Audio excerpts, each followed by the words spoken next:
This mega shit. Okay, I need to learn to get this timing down. Okay, now I think it's ready. Rough beginnings, but again, I'm using this format because while it lacks the ability to edit certain things or allow me to rephrase things, at least this format has better audio, so I'm going with that.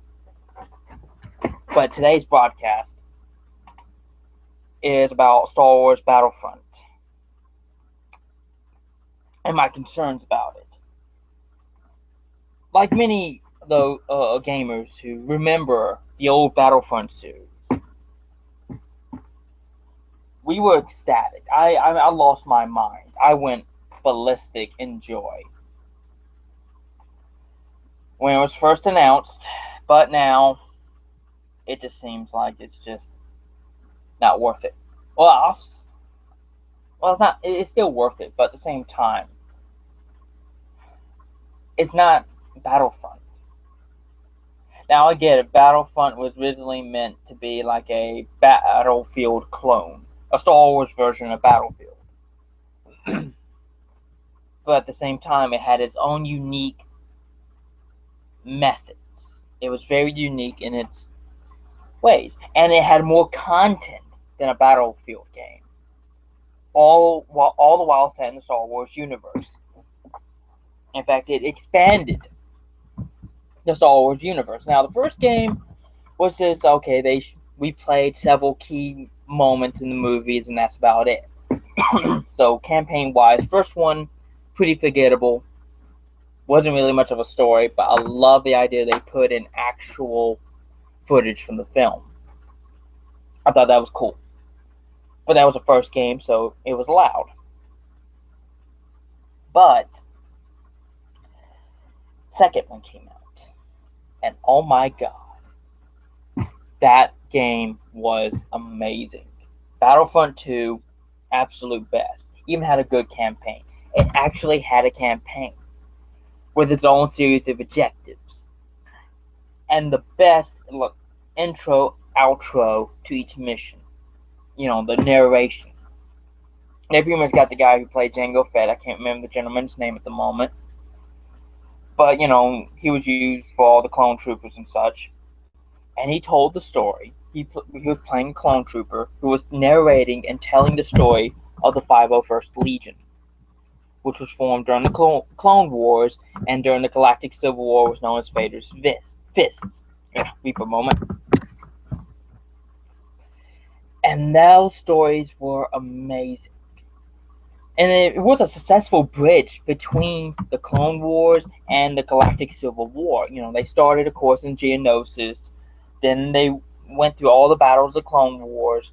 Then they went into the small interwar period, where one of them was overthrowing the Naboo government, and another was an insurgency, fighting an insurgency on Kamino, which is where most of the clone troopers came from, if not all of them. See, they started breeding the clone troopers to fight against the Empire, the locals. So the 501st Legion is sent down there to destroy those facilities. And after that point, that's when they started using more broader cloning methods. And I mean, you had more variety of clones, but you also started seeing hints of the Empire when it was just being formed, forming a volunteer army. That means anyone can join that army. And that's why in the original trilogy, not all the stormtroopers are the same guy. I mean, they're not all like a New Zealander. But that said, it was a good game. And then it led to the Galactic Civil War, where they focused on the 501st Legion all the way to Hoth. They ended at Hoth. I guess they didn't want to show the 501st being decimated at Endor, but okay. So, originally I thought there might be an actual campaign, because while Battlefield 4's campaign was kind of crap, at least they were trying, and I actually liked some of the characters. That was like the only redeeming factor, was some of the characters. Like Hannah, Irish, even Pack. I liked them. They seemed like actual human beings. Of course, then again, you were playing a mute, I should say, not death. He was a mute who was given orders. Yeah, you're playing the silent protagonist that doesn't speak, who's practically mute, but yet can give out orders to his squad to do things. I guess he's telekinesis or something. I don't know. But that is important. That isn't important. So there was actually hope that Battlefront, the new Battlefront, would have an interesting campaign. What would it look like through a point of view of a rebel soldier, an average rebel soldier? What would it look like from the point of view of an average Imperial trooper? I mean, imagine the stories you can create from that. Have two campaigns, an Imperial and Rebel campaign, since they flat out announced they're not doing a Clone Wars campaign. They're not doing Clone Wars, which is pretty much cutting the material in half. Which, cutting material and cutting content, I'll get to that later because I made a long list. Okay, semi-long list of things I'm going to run through. Even some arguments from fanboys. Forgive my throat. But yes. What was it? Now when my brain went dead.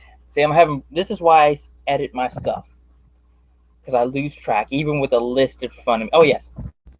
An Imperial and Rebel campaign. Just imagine if EA would have made that. DICE would have made that. Give out the Imperial point of view. Let's be honest. What did the average stormtrooper think of the rebellion? This is a legitimate question. Did they view them as terrorists, as actual villains? Or did they know they were fighting for an evil government? I think that would have been a very interesting point of view. To be perfectly honest, just a guy who's probably born poor in the slums of Coruscant or Outer Rim planet, signed up in the Imperial Army because he felt like that was his duty.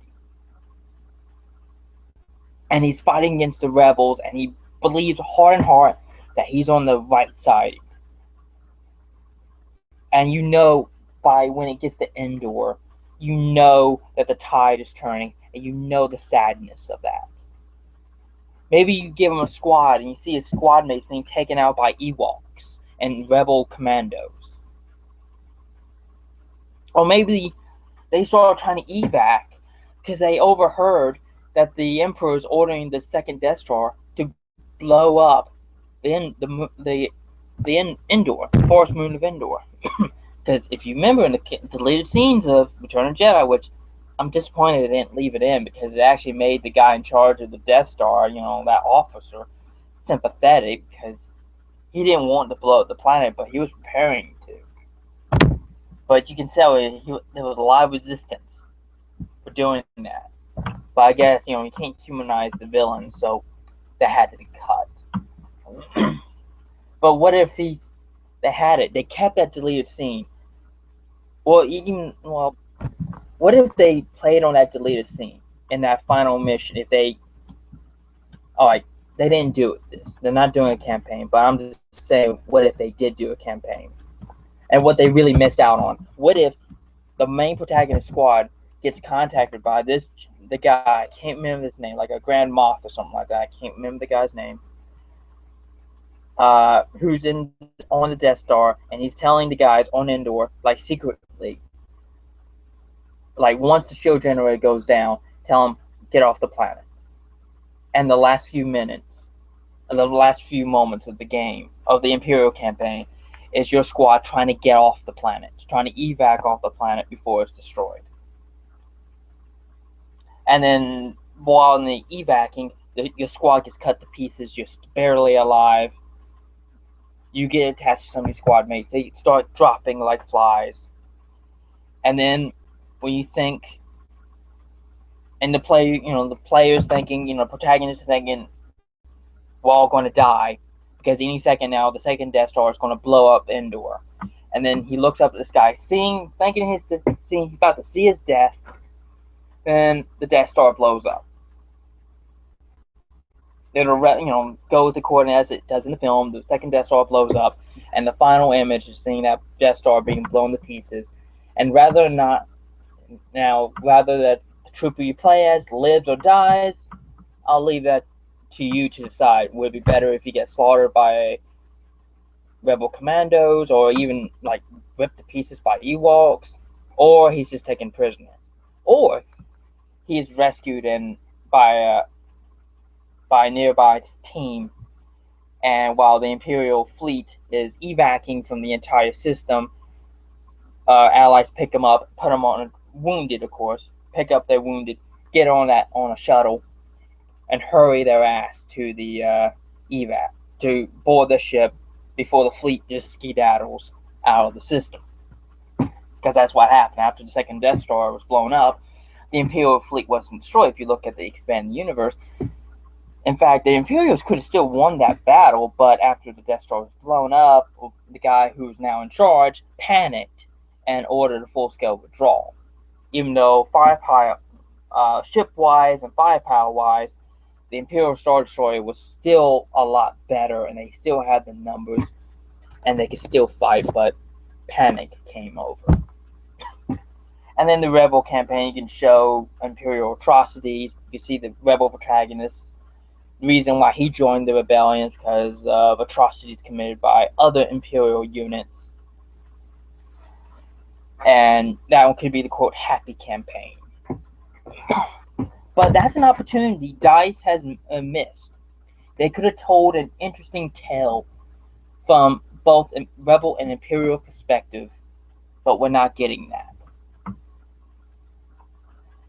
Instead, we're just getting practically multiplayer only and a couple of missions that most likely are not going to be working well together anyway.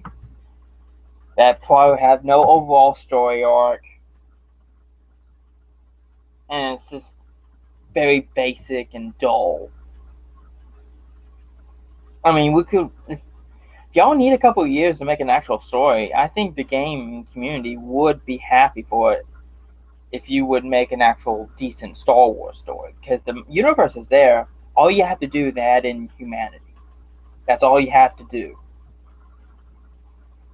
You don't have to have your character being a Force user, or have a high male cloning count, or be some badass bounty hunter.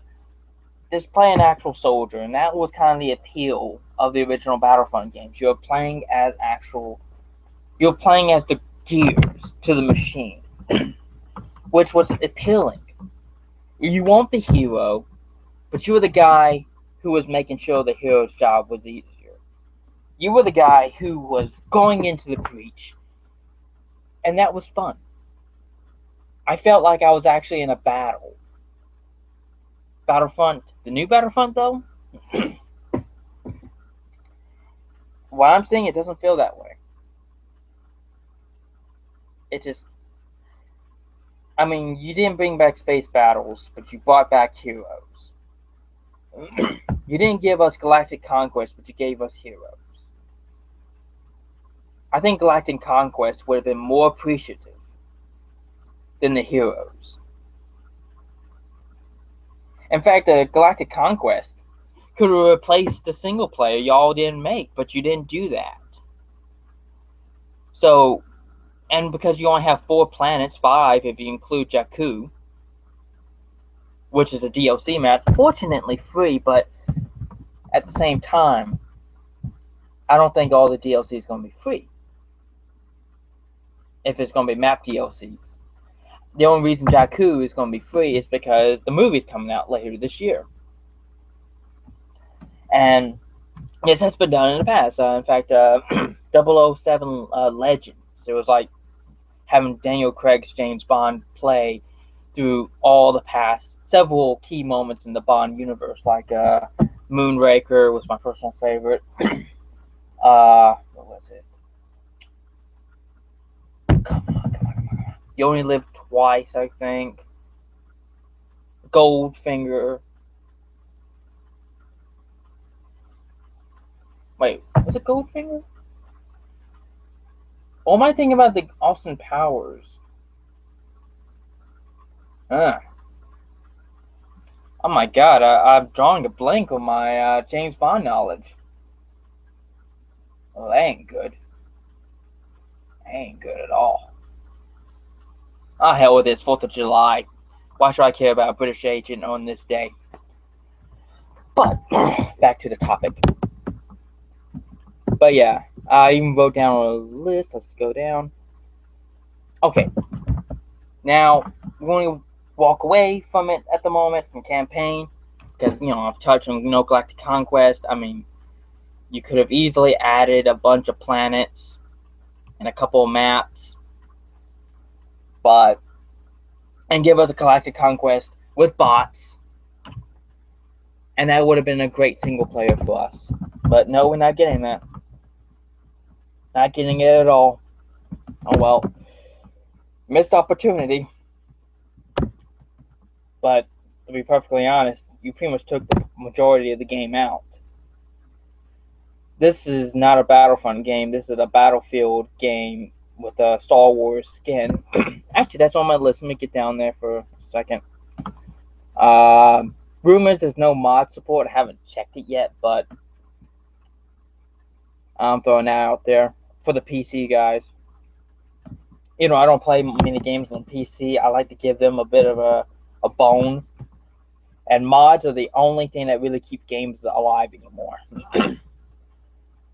In fact, Skyrim has become awesome because of mods. I haven't even finished the game because I've been having so much fun loading up mods.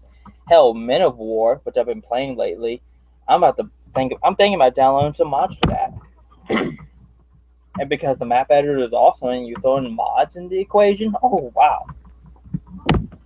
Okay, here we go. But yeah, speaking of mods, let's go with that.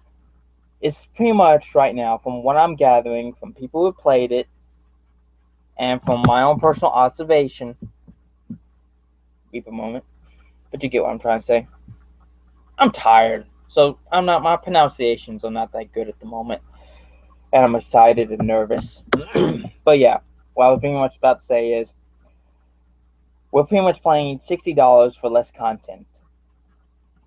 $60 for less content because we're not getting the same amount of content we got 10 years ago. How can a 10-year-old game provide more content than a modern shooter? It wasn't even last gen. It was last gen, PS2 era generation. And we got more content from that than what we have in the PS4 and Xbox One generation. The current gen. We're not getting a story. We're not getting Galactic Conquest. We're getting 4 planets, 5 if you count DLC, with a couple of maps on each one. So like 12 or such. That's not enough. That is not enough, buddy. It's just a lack of detail. It's like, I get it. You want to focus on the core universe, the original trilogy, but at the same time, there's so much of the expanded universe, or should I call it legends, or like legacy, whatever they're calling it now. Even though it's now been declared non-canon, doesn't mean you can't have it. It just means everything after Endor is now considered non-canon. Or unless they said all of it's non-canon, then LucasArts or Disney or whoever really screwed the pooch on that one.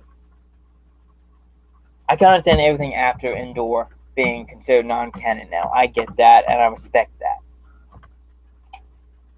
But everything before Endor should be considered canon. If it isn't considered canon, and there's really nothing stopping you guys from exploiting what was going on before Endor in the expanded universe. In fact, Battlefront 1 and 2 used the expanded universe in certain moments. Ryloth was in there. I can't remember some of the planets, but Solus, I think. No, Solus wasn't in there. Solus is going to be in this game, though. So that'll be interesting. But yeah, a lot of games use the EU, but you're not going to use it. Okay. But the biggest thing of EU that Pandemic Studios did was they brought in special units, the special units from the EU, one of which was my personal favorite, the Dark Trooper, which was pretty much like a drone infantry, which had a jetpack with an arc cannon. Granted, by the looks of it, it wasn't as advanced as the actual version. They toned it down, but at the same time, it was still awesome. And you have jetpacks in this game. So this is actually a question, a direct question. If you're still listening, anyone at Dice, a direct question: will there be Dark Troopers? And I might even ask this on Twitter because I really want to know: are there Dark Troopers in the new Battlefront game? There have been hints of you having some ability to customize your characters. At least you can with the Rebels, and rumored the Imperials can as well. I'm just curious if Dark Troopers are one of the customization options. I hope so. I will be asking this on Twitter, which will probably be ignored, but ain't gonna stop me from asking. What else? $60 for less content. Oh, $60 for a Battlefield 4 mod. I think that's a legitimate concern. Even though what I'm hearing, the rifle animations are different, the air controls, yeah. I think I asked a question on Twitter and someone answered me who played the alpha, your closed alpha, which isn't given, which has a non-disclosure agreement, but you gave it to like random people who nothing will happen to them if they violate it. At least with some of the big channels like Blue Drake, for example, if he showed that footage, he can lose his channel. But some Joe Schmo sharing information, they're not going to read that agreement. They're just going to play it.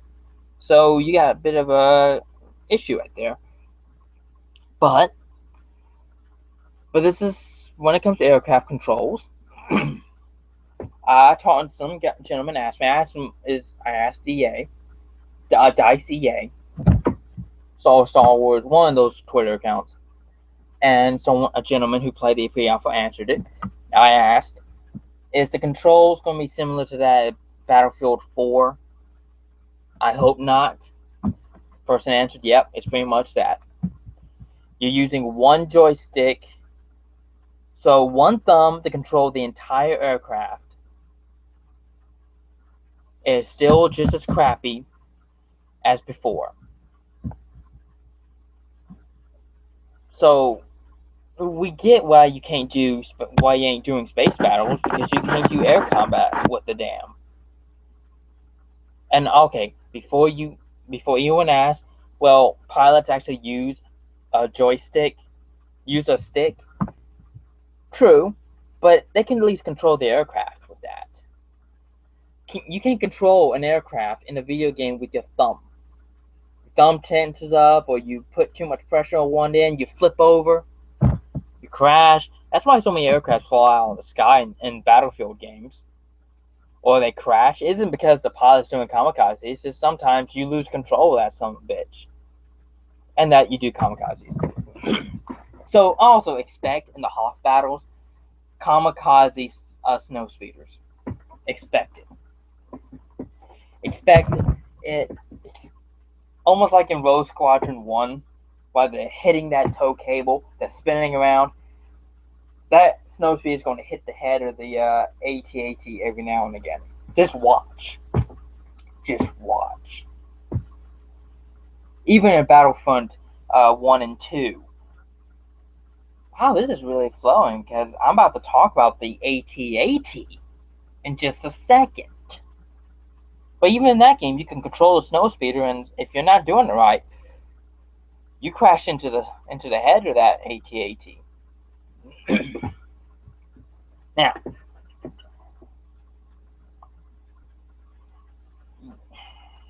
I played other aircraft games. I played War Thunder. I played Blazing Angels. There's a lot of games with far better aircraft controls than what DICE has produced.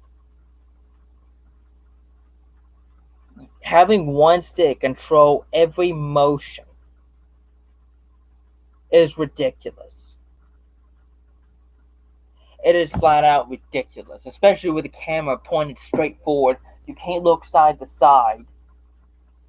You can barely look for your target as is. You have to stay in third person if you want to find somebody. And then once you get in a combat position, you switch to first person. War Thunder is the best example of this. It's like, you can look around. It's dangerous, but you can look around. In fact, you could probably make it easier. But no, you can't do that. Can't do that in Battlefield games, and it's going to look, by what I'm hearing, it's the same thing for Battlefront. So no wonder it wasn't no space combat, because like I said before, you guys can't even do air combat. And the fans are expecting you to do space combat? Let's be honest, aerial combat is not your specialty.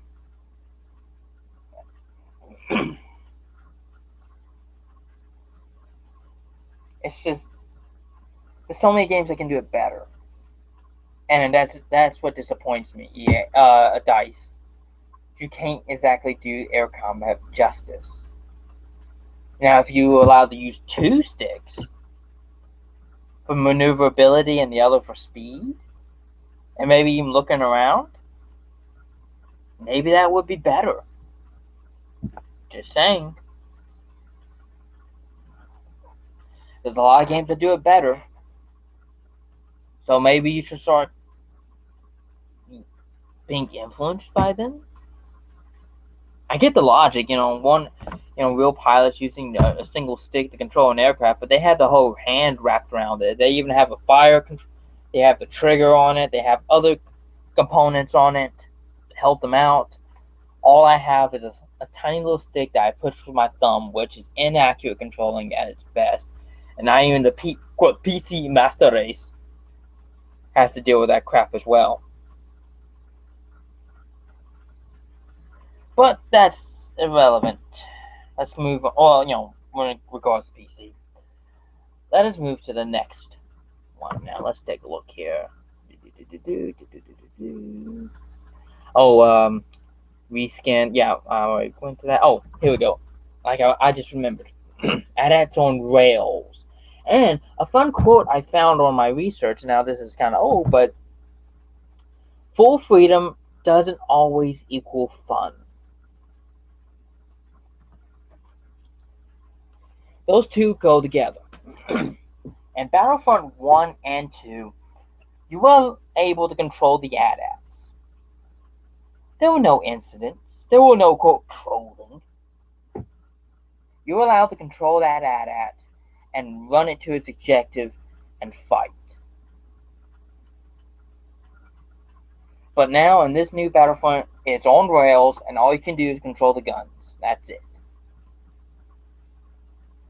And when people push you on it, apparently the response someone in your company gave is, full freedom does not equal fun. That is the most illogical bullcrap I've ever heard in my life.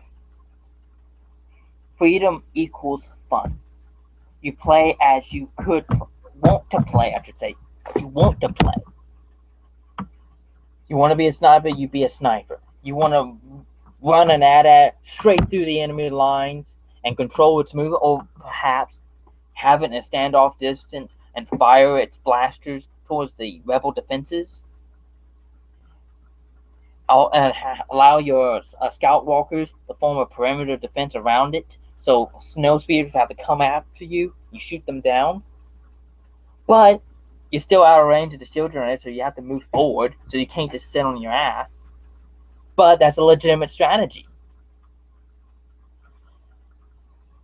Instead of taking away players' ability to play strategically and tactically, which is all you're doing, you're taking away strategy and tactics. I should say tactics, because strategy is more the plan, overall plan. Tactics is the method of achieving that plan.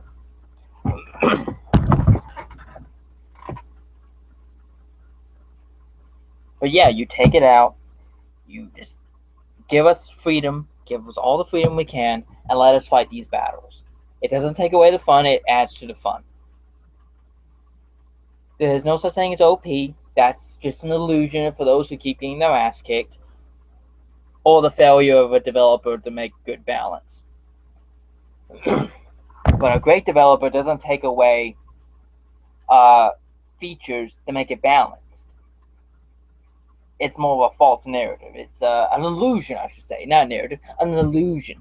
You have the illusion of balance, but not actual balance. A walker on rails does not equal balance. It pretty much gives the defenders the advantage because they know where the addict's going to be. They know where they're going to go from.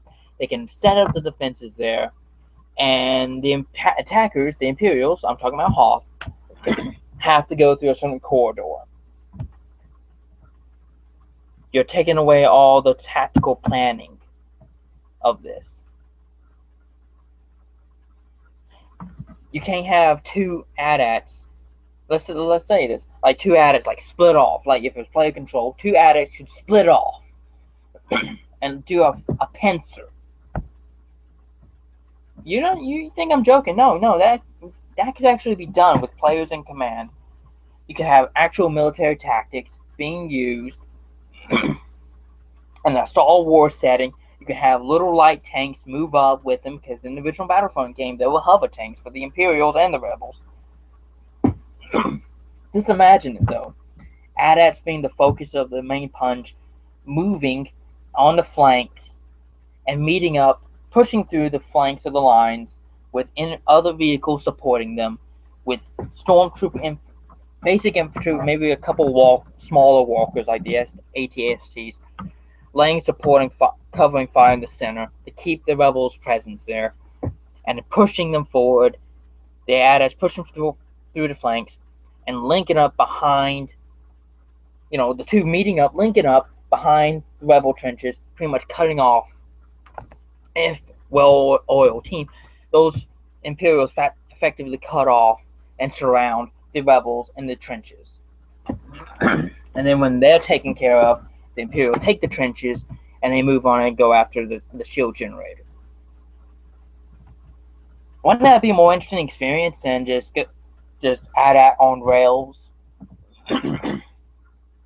Oh, AT-ATs on rails, we can only attack through here and here. We can't use any plan. We can't use strategic, tactical planning, or even strategic planning. No, we just have to go follow the AT-AT. It just takes away some of the fun of it. It takes away the planning aspect. That's why I love about some of these games. That's why I love about the original Battlefront. It is possible to plan in that game, but that's been taken away. And that's what we need as gamers,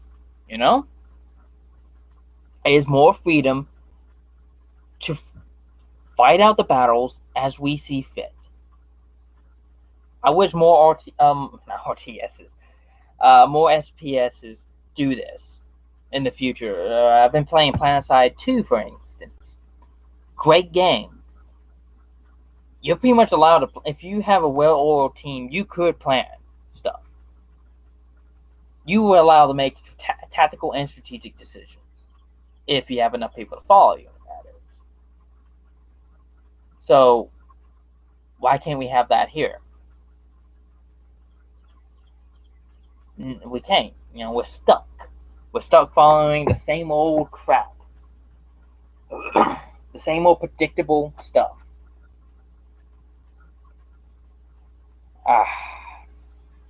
Maybe in Battlefront 4 you'll learn this. Now, whether or not I get this game, it's pretty much a coin flip.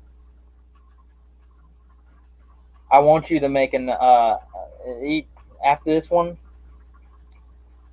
regardless how it does, I want you guys to do an Imperial and Rebel campaign. Give us a story. You guys can do it. Doesn't have to be Jedi's. In fact, I would kiss you if you didn't put a Jedi in it as a main character. I mean, all you have to do is just tell a soldier story. Those are timeless. Those type of stories are timeless. They go on for all of history. Even in a galaxy far, far away. Oh, but yeah, that's pretty much the concerns I have about the main game. The rest here are more or less pointed towards certain arguments I saw in the YouTube comment section from fanboys who obviously never played the original. Graphics equal immersion. Where do I begin with this nonsense? If you need high-res graphics, reap a moment, for your game to be immersed in it, then buddy, you have obviously never played anything before PS3.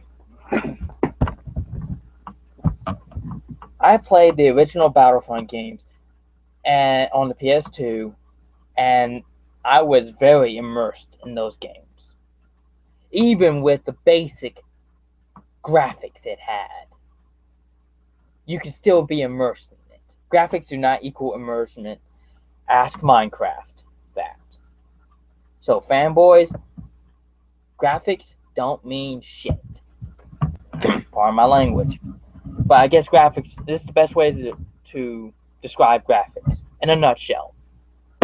Graphics are like icing on a cake. You take the icing off, guess what? You still have a cake. It's just as good. Sometimes the icing might be crap. Graphics don't mean squat. They don't mean anything. So quit being so fixated on graphics.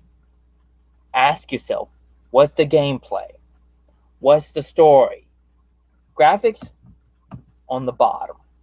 If I have to sacrifice graphics for more content, I will pick more content over graphics any day.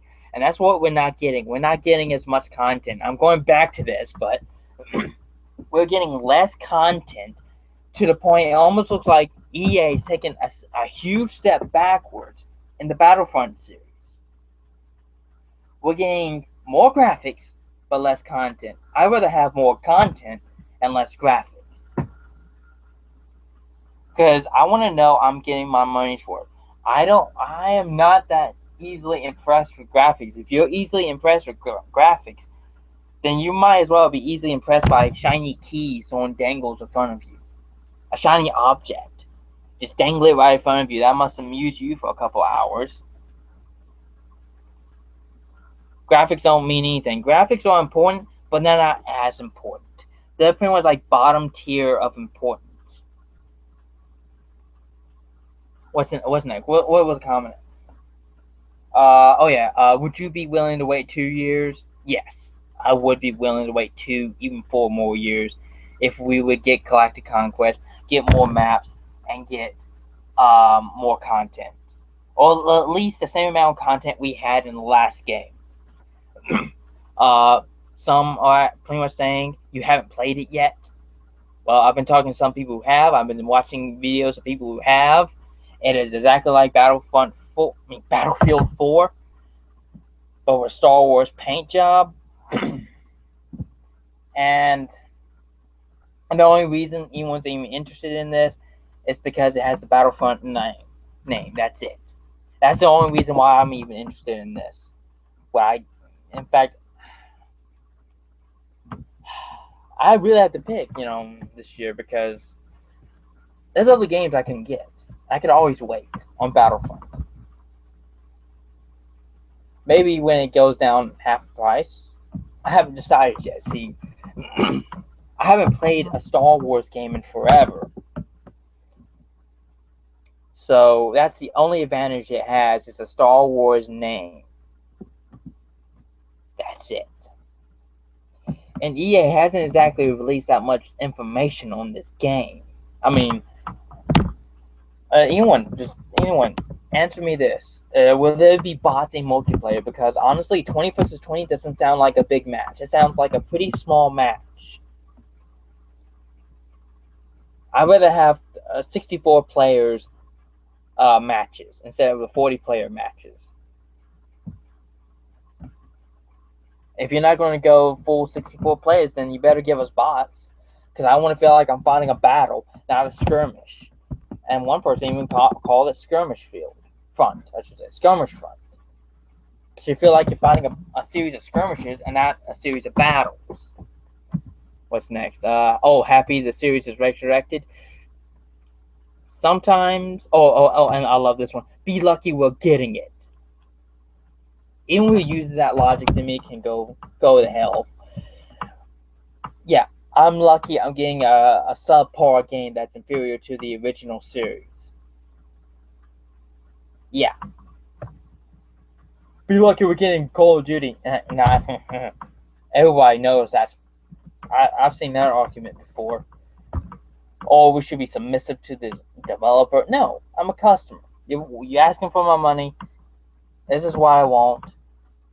You're not providing it, you're not getting my money. Or you're not going to get a great review. We shouldn't just be happy we're getting something. We should demand the best out of every product we get. Every company should be striving for the best product possible. And when they don't get it, we have the right to tell them, sorry guys, you're not doing as good as you did last time. You're not as good as the last game. Try again. Alright, try again. Push for excellence. Is it hard making a video game? Yes, it's hard making a video game. I understand that. But they ain't going to stop me from asking you to do more.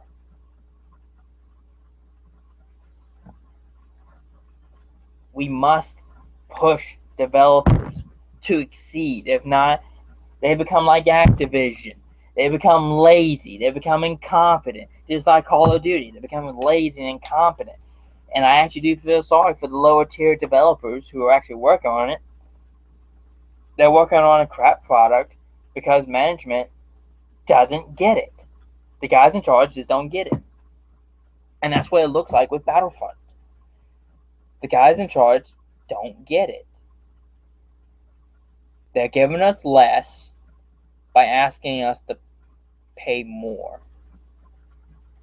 I mean, 10 years ago, $60, I got instant action, which they have something similar to this and that. God, a lot of maps, a lot of planets. I can't remember the exact number. Galactic Conquest, where you actually get to strategically position your fleet. You can only move one fleet at a time and fight one battle or like per turn. But at the same time, it was great just pushing your fleets forward. Always had two fleets, like one defense fleet, and you always had that fleet on like a crossroads area where all the space lanes converged to defend against enemy counterattack in that region of the galaxy, while you push one fleet forward and you keep pushing it forward through the planet until you reach another crossroads, and then you move from the other side of the galaxy until that fleet reaches a crossroads. Actual planning in your movements, and that's fun. And honestly, if y'all would allow that in this game, even with a lack of content, allow players to plan out strategies, take the AT-ATs off the rails, and let players use them effectively. Use them the way they should be used. Allow for actual strategies and tactics to be implemented. Not just on the squad level, but the strategic level. This game would be great. Of course, then again, this is console, and console players don't really work well together. Not even Battlefield. I remember playing Battlefield 4, and I've learned one thing. Pilots are assholes. Oh, and you get a helicopter and you're trying to repair the thing while in air. You have some asshole telling you to get out. And, keep saying, get out, get out, get out, get out, get out, get out, get out, get out. Not telling me why, but it's like, buddy, if I could, I didn't have my mic. But honestly, you don't really want to talk to people anymore online. So all you have is that little message you could send. And I would have told him if I could that I'm the only reason you're being kept alive because the pilot's getting hit is allowing every missile and every bullet to hit him. So, but I finally succumbed and I jumped out of the vehicle. And the helicopter went down within 2 seconds. Hey, well, at least I did what you wanted, and you all died because of it. And we lost an airborne spawn point, because that's what helicopters really are. It's just a spawn point for helicopters to drop troops behind enemy lines if it's used effectively. Airborne assault. But no. While that could also happen in Battlefront, I would like the option of at least having an attempt to have actual control of the events of the battlefield.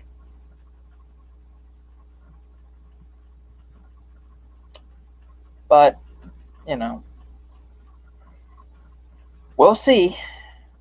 Hopefully you'll release more information to prove me wrong, I hope. Pretty much went through all the issues I found. So, hopefully this game will be good, but I'm not holding my breath on that. Not holding my breath at all. Well, this is Mega Raptor 18. Happy 4th of July. And please, DICE, don't screw this up. Don't screw it up. As a fan of the original series, you already given us less content than before. So what you do have, don't screw it up and fix your aircraft controls. Because what I'm hearing is true. Dogfighting is going to become a pain in the ass. Oh, and let us know. Well, tell us what your DLC content is going to be. I'd like to know if it's just the Battle Jakku that's going to be free, or is it just all the minus Jakku is going to cost like half $30 fucking each. Okay, that's enough.